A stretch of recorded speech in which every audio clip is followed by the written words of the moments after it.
Next topic जो बेटा हमें करना है वो करना है बिहेवियर ऑफ रियल गैसेस। अब रियल गैस क्या होती हैं? तो बेटा दुनिया की सारी गैसेस जो भी होती हैं वो रियल गैस होती हैं। वो बस कुछ टाइम के लिए depending on pressure and temperature condition ideal की तरह बिहेव करने लगती हैं। ठीक है, अब बात आती है कि सारी गैसेस रियल क्यों होती हैं? क्योंकि उनके बीच में फोर्सेस ऑफ अट्रैक्शन लगते हैं। और दूसरी चीज़, जब हम किसी गैस को कंप्रेस करते हैं तो वो लिक्विड में कन्वर्ट हो जाती हैं। तो जो गैसेस लिक्विड में कन्वर्ट हो जाती हैं तो वो गैसेस को हम रियल गैस कहते हैं। ठीक है, तो इसके हमारे पास कुछ रीजंस हैं वाई आइडियल गैस बिहेवियर से हमारे पास सारी गैसेस रियल गैस की तरफ अप्रोच क्यों करती हैं। ठीक है, क्यों डेविएट हो गई हमारे पास गैसेस का बिहेवियर हमारे पास क्यों डिफर करने लगा। Why we call all gases as real and not treat them as ideal. तो बेटा जैसे हमारे पास रेफरेंस पॉइंट होता है ना स्केल में कि जीरो को हमने लिया और जीरो से हम क्या करेंगे, मेजर करेंगे कि कौन सी गैस हमारे पास या कौन सी लाइन हमारे पास कितने सेंटीमीटर है, जीरो से ही मेजर करते हैं ना। तो ऐसे ही हमने एक रेफरेंस सेट किया कि ये 5 रूल्स हैं, ये 5 रूल्स जो चीज़ फॉलो करेगी उस चीज़ को हम कहेंगे गैस। ठीक है, और जो चीज़ ये 5 रूल्स फॉलो नहीं करेगी वो चेंज हो जाएगी और उसका नाम हम रख देंगे रियल गैस। ठीक है, तो वो जो 5 रूल्स थे वो 5 rules are for ideal gases, कि वो जो चीज़ फॉलो करेगी वो सारी की सारी गैसेस हमारे पास आइडियल कहलाएंगी। तो कोई भी गैस वो 5 रूल पूरी तरह से फॉलो नहीं कर पाती, थोड़े टाइम के लिए फॉलो करती है बट पूरी तरह से फॉलो नहीं कर पाती। ठीक है, और थोड़े टाइम के लिए कब वो फॉलो करेगी, वो तब फॉलो करेगी जब हम उसके प्रॉपर गैस की कंडीशन देंगे। और वो प्रॉपर गैस की कंडीशन क्या है कि हम उन मॉलिक्यूल्स को खुला छोड़ दें और वो फ्रीली मूव करें। क्योंकि गैस का सबसे बड़ा कैरेक्टरिस्टिक्स होता है कि मॉलिक्यूल हमारे पास मूव करते हैं, मूवमेंट, मोशन। तो अगर हम किसी गैस को बहुत लो प्रेशर पे ट्रीट कर रहे हैं तो क्या होगा, उसके मॉलिक्यूल्स फ्रीली मूव कर पाएंगे। दूसरी चीज़, मॉलिक्यूल को मूव करने के लिए चाहिए एनर्जी। तो हमें क्या करना पड़ेगा, किसी भी मॉलिक्यूल को अगर हम बहुत हाई टेम्परेचर पे ट्रीट कर रहे हैं, किसी भी सब्सटेंस को बहुत हाई टेम्परेचर पे ट्रीट कर रहे हैं, then it will move more fast. तो 2 कंडीशन हो गई, एक टेम्परेचर की कंडीशन की हाई टेम्परेचर होना चाहिए हमारे पास किसी भी गैस को आइडियली बिहेव करने के लिए, मतलब गैस को गैस की तरह बिहेव करने के लिए, और लो प्रेशर होना चाहिए। अगर ये दोनों कंडीशन मैंने हटा दी, ठीक है, सपोज मैंने प्रेशर बढ़ा दिया गैस पे, तो जैसे जैसे मैं प्रेशर बढ़ाऊंगी गैस पे तो उसके जो मॉलिक्यूल्स हैं वो पास पास आने लगेंगे। प्रेशर बढ़ा रहे हैं ना हम, ठीक है, मैंने इस रूम की सारी गैस को एक चैम्बर में भरा और उस पर पिस्टन लगा दी। तो जैसे हम उसको प्रेस कर रहे हैं तो हमारे पास मॉलिक्यूल्स क्या करेंगे, पास पास आने की कोशिश करेंगे और पास पास आएंगे भी। ठीक है, तो जब वो मॉलिक्यूल्स बेटा हमारे पास पास आ रहे हैं तो उसका जो गैस का कैरेक्टरिस्टिक है that is motion of particles. वो जो मोशन ऑफ पार्टिकल है वो हैम्पर होगा। और जब मॉलिक्यूल पास पास आने लग जाएंगे तो हो सकता है कि उस गैस की जो स्टेट है वो स्टेट मेरे पास चेंज हो जाए, और चेंज होकर के किस स्टेट में कन्वर्ट हो जाए, वो लिक्विड में। और ज़्यादा मैंने अगर उसको कंप्रेस कर दिया और हाई प्रेशर लगा दिया तो हमारे पास वो लिक्विड स्टेट भी कन्वर्ट हो जाएगी, किसमें, सॉलिड में। तो अब बेटा जब हम किसी गैस को कंप्रेस कर रहे हैं पिस्टन लगा करके और वो लिक्विड में कन्वर्ट हो रही है तो हम ये कह सकते हैं कि कोई भी गैस हमारे पास कंप्लीटली गैस की तरह बिहेव नहीं कर सकती। तो बिहेवियर शो करने के लिए हमें उसको कंडीशंस देनी पड़ती हैं। कंडीशन क्या होती है, टेम्परेचर की कंडीशन और प्रेशर की कंडीशन। ठीक है, तो नॉर्मल प्रेशर जो हमारे पास लो प्रेशर होता है तब कोई भी स्टेट गैस की तरह बिहेव करेगा। हाई प्रेशर होगा तो कोई भी स्टेट हमारे पास उस गैस की तरह बिहेव करने से डेविएट करने लग जाएगा। Then we called it as real gas. और ज़्यादा हाई प्रेशर हो जाएगा then we will call it as liquid. और ज़्यादा हाई प्रेशर हो जाएगा then we will call it as solid. तो गैस स्टेट हमारे पास वहाँ पर वैनिश करने लगा, गैस के जो कैरेक्टरिस्टिक्स थे वो वहाँ पर वैनिश करने लगे। ठीक है, तो रीज़न क्या होता है डेविएशन का हमारे पास, कि जो मॉलिक्यूल्स हैं उनकी वॉल्यूम हमने नेग्लिजिबल मानी थी comparative to the volume of container. जो मॉलिक्यूल्स हैं चाहे वो बहुत छोटा है लेकिन उसकी वॉल्यूम मैंने नेग्लिजिबल मानी as comparative to the whole volume of container, लेकिन ऐसा नहीं होता। चाहे मॉलिक्यूल कितना भी छोटा है लेकिन जब मैं उसको कंप्रेस करूँगी तो वो हमारे पास एग्जिस्ट करेगा, एग्जिस्टेंस तो शो करेगा ना। ये मॉलिक्यूल्स है मेरे पास, तो इनकी जो वॉल्यूम है comparative to this whole volume of paper वो नेग्लिजिबल है, चलो मान लिया ठीक है। लेकिन अगर मैं इसको इतने से वॉल्यूम में कन्फाइन कर दूं, ये बहुत सारे मॉलिक्यूल्स इतने से वॉल्यूम में जब आएंगे तब तो इनकी एक सिग्निफिकेंट वॉल्यूम हमारे पास होगी ना, तब तो इनकी एग्जिस्टेंस हमारे पास होगी ना। और इन सबको यहाँ पर लाने के लिए, इस छोटे वॉल्यूम में कन्फाइन करने के लिए मुझे क्या करना पड़ेगा, दो चीज़ करनी पड़ेगी। इसका मोशन सीज करना पड़ेगा, मतलब पार्टिकल्स का जो मोशन है वो मुझे कम करना पड़ेगा। तो पार्टिकल का मोशन कैसे कम होगा, पहला हम इस पे प्रेशर अप्लाई कर दें, तो प्रेशर बढ़ा दें तब पार्टिकल पास पास आएंगे। और दूसरा हम इसका टेम्परेचर कम कर दें। टेम्परेचर कम करने से क्या होगा, जिस पार्टिकल की एनर्जी थोड़ी सी ज़्यादा है वो मूव करने की कोशिश करेगा। इस पार्टिकल की एनर्जी मैंने कम कर दी तो वो क्या करेगा, सेटल डाउन होने की कोशिश करेगा, ठीक है, अपनी पोजीशन से ज़्यादा दूर नहीं जाएगा। अगर सारे पार्टिकल्स हमारे पास ऐसे हो जाएंगे कि सारे पार्टिकल्स हमारे पास स्पेस में ऊपर उड़ रहे हैं और मैंने उनकी एनर्जी ले ली, तो वो क्या करेंगे, ऊपर उड़ना छोड़ के नीचे फॉल करने लग जाएंगे। जैसे वो नीचे फॉल करेंगे तो नीचे एक जगह पे क्लस्टर होने लग जाएंगे, ठीक है। तो जब मैंने पूछा था कि हम मॉलिक्यूल्स का मोशन सीज कर दे तो क्या होगा, और किसी ने कहा था कि वो मॉलिक्यूल रहेंगे तो अपने स्पेस में ही, अपनी जगह पर ही, लेकिन किसी भी मॉलिक्यूल को किसी लेवल पे रहने के लिए एनर्जी चाहिए। अगर हम उसकी एनर्जी ही ले रहे हैं, उसको ठंडा कर रहे हैं, तो मॉलिक्यूल्स क्या करेंगे, अपने से नीचे नीचे नीचे नीचे लेवल पे आ जाएंगे, मतलब बिल्कुल जो हमारे पास ग्राउंड होगा ड्यू टू ग्रेविटेशन वो खिंचते चले जाएंगे, ठीक है। So that is the reason कि हमारे पास सारे मॉलिक्यूल्स एक जगह पे क्लस्टर होने की कोशिश करेंगे। तो सपोज ये एक्सपेरिमेंट अगर मैं एक बीकर में कर रही हूँ और बीकर में मेरे पास ऊपर की तरफ गैस के पार्टिकल्स मूव कर रहे हैं, और इस बीकर को मैंने क्या किया, ठंडा करना शुरू कर दिया, इसका टेम्परेचर कूल करना शुरू कर दिया, तो ड्यू टू ग्रेविटी क्या होगा, ये सारे मॉलिक्यूल्स हमारे पास इस जार की सरफेस पे क्या करेंगे, इकट्ठे हो जाएंगे, ठीक है। दैट इज द रीजन कि हमारे पास मॉलिक्यूल का मोशन सीज करने पे या टेम्परेचर डिक्रीज करने पे मॉलिक्यूल्स नीचे बैठने लगते हैं। जब मॉलिक्यूल बेटा नीचे बैठ गए तो मॉलिक्यूल पास पास आ गए, ये मॉलिक्यूल पास पास आ गए, और मॉलिक्यूल जितना ज़्यादा पास पास आएंगे उतना ज़्यादा हमारे पास ये गैस के कैरेक्टर से डेविएशन शो करेगी। तो अगर हम किसी गैस पे प्रेशर बढ़ा दें, प्रेशर बढ़ाएंगे तब भी मॉलिक्यूल्स पास पास आएंगे ना, यहाँ पे मैंने पिस्टल लगा दी, प्रेशर बढ़ा दिया, मैं इसको कंप्रेस करूँ तो भी मॉलिक्यूल पास पास आएंगे, या किसी की गैस का टेम्परेचर कम कर दे तो सारे मॉलिक्यूल्स हमारे पास पास आने लग जाएंगे और वो लिक्विफाई होने लग जाएंगे। लिक्विफाई होने का मतलब है कि कोई भी चीज़ का गैस से लिक्विड की तरफ अप्रोच करना, ठीक है, that is we called as liquefaction, ठीक है। तो उसको हम कहते हैं लिक्विफिकेशन। तो सारी गैसेस में हमारे पास लिक्विड में कन्वर्ट होने की कैपेबिलिटी होती है। क्यों कन्वर्ट होने की कैपेबिलिटी होती है, क्योंकि जब हम ये दो कंडीशन लगा रहे हैं तो मॉलिक्यूल्स पास पास आ रहे हैं, और जब मॉलिक्यूल्स पास पास बैठते हैं हमारे पास, उनमें इंटरमॉलिक्यूलर फोर्सेस सेटअप होता है, then we will call that state as liquid state.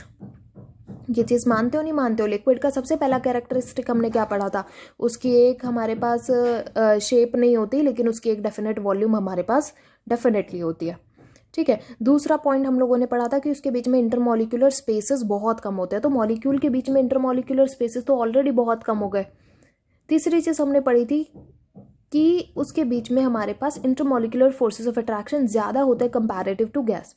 तो अगर मैं उस पर हाई प्रेशर लो टेम्परेचर लगा रही तो मॉलिक्यूल्स अपने आप ही पास पास बैठे हुए हैं, तो अपने आप पास पास बैठे हुए हैं अपने आप में, अगर वो अपोज नहीं कर रहे हैं, ठीक है, अगर वो अपोज नहीं कर रहे हैं इसका मतलब कि उनमें फोर्सेस ऑफ अट्रैक्शन ज़्यादा हैं comparative two forces of repulsion. Repulsion भी होगा वहाँ पर लेकिन रिपल्शन कम होगा। तो ऐसी गैसेस जिनमें रिपल्शन कम होता है और अट्रैक्शन ज़्यादा होता है उनको लिक्विड में कन्वर्ट करना ईजी होता है कंपैरेटिव टू दोज गैसेस जिनमें रिपल्शन ज़्यादा होता है। रिपल्शन ज़्यादा होता है कंपैरेटिव टू अट्रैक्शन। तो दोनों टाइप की गैस हमारे पास आती है, एक वो गैस जिनमें रिपल्शन ज़्यादा होगा, एक वो गैस जिनमें अट्रैक्शन ज़्यादा होगा। तो जिनमें रिपल्शन ज़्यादा होगा उनको कंप्रेस कर पाना, उनको उनके मॉलिक्यूल को एक जगह इकट्ठा कर पाना या उनको एक जगह बिठाना, वो हमारे लिए पॉसिबल नहीं होगा। और जिनमें अट्रैक्शन ज़्यादा होगा उन मॉलिक्यूल्स को इकट्ठा कर पाना, उन मॉलिक्यूल्स को एक जगह बिठाना, that will be very easy for us. For example, अगर मैं एग्जाम्पल लूँ सॉलिड CO2 का, solid carbon dioxide, dry ice आप सब लोगों ने सुना होगा। तो ड्राई आइस हमारे पास CO2 गैस होती है, हाईली कंप्रेस्ड CO2 गैस होती है, ठीक है। तो हमने कार्बन डाइऑक्साइड को लिया, उसको ट्रीट किया हाई प्रेशर और लो टेम्परेचर पे, और उसको जब हम कंप्रेस करते चले गए then it get converted into solid state. Liquid में नहीं कन्वर्ट होती CO2, सीधे सॉलिड स्टेट में कन्वर्ट होती है, ठीक है। तो हमारे पास CO2 जब सॉलिड स्टेट में कन्वर्ट हो गई तो बिकती तो है ना हमारे पास, सॉलिड स्टेट में जब वो कन्वर्ट हो गई तो वो बिकती है, बस उसकी स्टोरेज हम लोग संभाल के रखते हैं कि वो वापस से गैस में कन्वर्ट होकर के चली ना जाए, ठीक है। और वो वापस गैस पे कब कन्वर्ट होगी, जब उस पे से हम वो दो कंडीशन हटा देंगे जो हमने उस पे लगाई हैं, that is high pressure and low temperature. अगर मैं सॉलिड CO2 को हीट करना स्टार्ट कर दूं तो इसका मतलब ये नहीं है कि उसमें रिपल्शन अराइज हो जाएगा, इसका मतलब है कि उसके मॉलिक्यूल्स काइनेटिक एनर्जी गेन कर रहे हैं और अपनी सरफेस छोड़ करके इंटरमॉलिक्यूलर फोर्सेस को ओवरकम करके भाग रहे हैं, ठीक है। यहीं पर अगर हम एग्जाम्पल लें हीलियम का, तो हीलियम गैस को हम कितना भी कंप्रेस कर लें, ना वो लिक्विड में कन्वर्ट होगी ना ही वो सॉलिड में कन्वर्ट होगी। तो हीलियम गैस के अंदर हमारे पास रिपल्शन ज़्यादा होता है, रिपल्शन ज़्यादा होने की वजह से उसके अंदर जो फोर्सेस ऑफ अट्रैक्शन सेटअप होने की कैपेसिटी होती है वो कम होती है, ठीक है। दूसरी चीज़, हीलियम के जो पार्टिकल्स होते हैं वो बहुत छोटे छोटे होते हैं। तो अगर मैं देखूँ ये हीलियम के पार्टिकल्स हैं तो इस पर बहुत ज़्यादा प्रेशर हमें चाहिए, और ये CO2 के पार्टिकल्स हैं। तो ये पार्टिकल्स जो बड़े बड़े हैं, इसको अगर मुझे इस वॉल्यूम में कन्फाइन करना है और इसको अगर मुझे इस वॉल्यूम में कन्फाइन करना है, तो इन छोटे पार्टिकल को कन्फाइन करने के लिए मुझे ज़्यादा प्रेशर चाहिए होगा, ठीक है। क्यों? क्योंकि ये कम स्पेस ऑक्यूपाई कर रहे हैं, लेकिन यहाँ पर ये चीज़ें हमारे पास ज़्यादा स्पेस ऑक्यूपाई कर रही हैं। Volume is the major factor, ये ज़्यादा स्पेस ऑक्यूपाई कर रही है। तो ज़्यादा स्पेस जो चीज़ ऑक्यूपाई कर रही है उसको फिट करने के लिए मुझे कम प्रेशर अप्लाई करना होगा। हो सकता है ये हमारे पास थोड़ा सा प्रेशर अप्लाई किया और सारे एक साथ इकट्ठे हो गए। तो you can take example of balls, कुछ छोटी छोटी बॉल्स हैं, कुछ बड़ी बॉल्स हैं।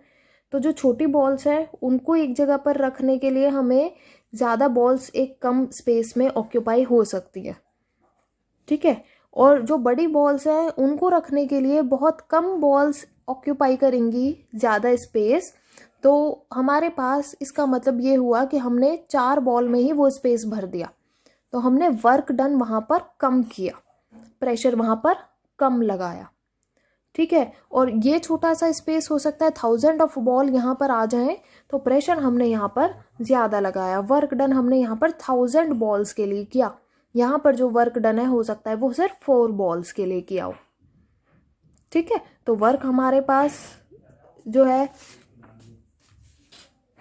तो ये हमारे पास आता है रियल गैसेस। तो रियल गैसेस का पहला डेविएशन का रीज़न था कि जो मॉलिक्यूल्स की वॉल्यूम होती है, मॉलिक्यूल की वॉल्यूम का मतलब ही ये है कि मॉलिक्यूल हमारे पास बहुत छोटे होते हैं, लेकिन वो छोटे छोटे मॉलिक्यूल्स को जब हम एक जगह इकट्ठा करने की कोशिश करेंगे बाय यूजिंग 2 कंडीशंस, तो वो मॉलिक्यूल्स बेटा हमारे पास कंप्रेस हो जाएंगे। कंप्रेस हो जाएंगे, कंप्रेस होने का मतलब है कि अगर मैं किसी चीज़ को एक जगह बिठा रही हूँ और वो बैठ रही है आराम से, इसका मतलब है कि वहाँ पर फोर्सेस ऑफ अट्रैक्शन सेटअप हो रहे हैं। अगर वो रिपेल करेगी, भाग जाएगी, तो वहाँ पर फोर्सेस ऑफ अट्रैक्शन सेटअप हो ही नहीं रहे हैं, ठीक है। दूसरा हमारे पास जो रीज़न आता है कि ये अज्यूम किया गया कि फोर्सेस ऑफ अट्रैक्शन हमारे पास मॉलिक्यूल्स के बीच में नहीं है और मॉलिक्यूल्स इंडिपेंडेंटली एग्जिस्ट कर सकते हैं, लेकिन ये ट्रू नहीं होता, क्योंकि जब हम लो टेम्परेचर और हाई प्रेशर पे किसी भी चीज़ को ट्रीट करते हैं तो वो चीज़ हमारे पास लिक्विड में कन्वर्ट हो जाती है।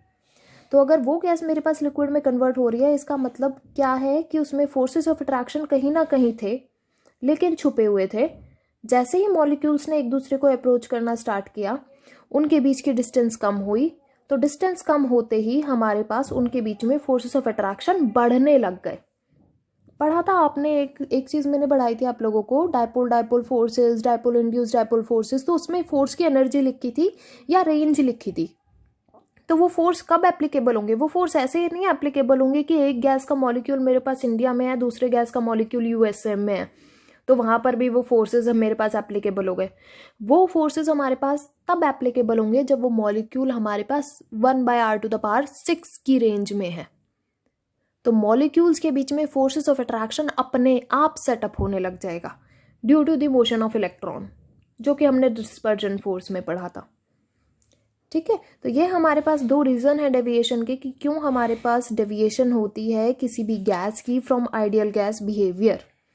तो कोई भी गैस आइडियल नहीं होती, सारी गैसेस आइडियल की तरह बिहेव करती हैं एट गैस कंडीशंस। और वो गैस कंडीशन क्या है? जब भी आप गैस के बारे में सोचो तो ये बस ये सोचना कि मॉलिक्यूल को मोशन में डालना है, मॉलिक्यूल को हमें मूव कराना है। तो मूव कराने के लिए चाहिए low pressure and high temperature. इसको उल्टा नहीं लिखोगे कभी भी।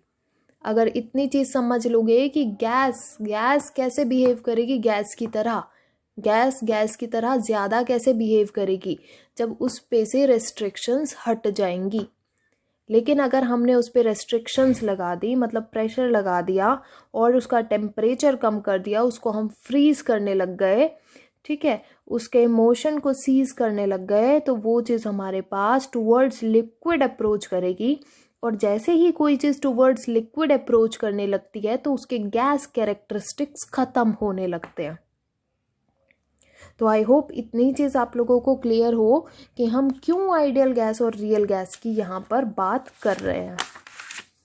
तो बेटा मैंने कहा आप लोगों को कि दो टाइप की गैसेस हमारे पास होती हैं। एक आइडियल गैस तो हमने पढ़ लिया, उसके अलावा रियल गैसेस दो टाइप की होती हैं। एक वो जिसको मैंने कंप्रेस करने की कोशिश की और वो कंप्रेस होते होते लिक्विफाई हो गई, ठीक है।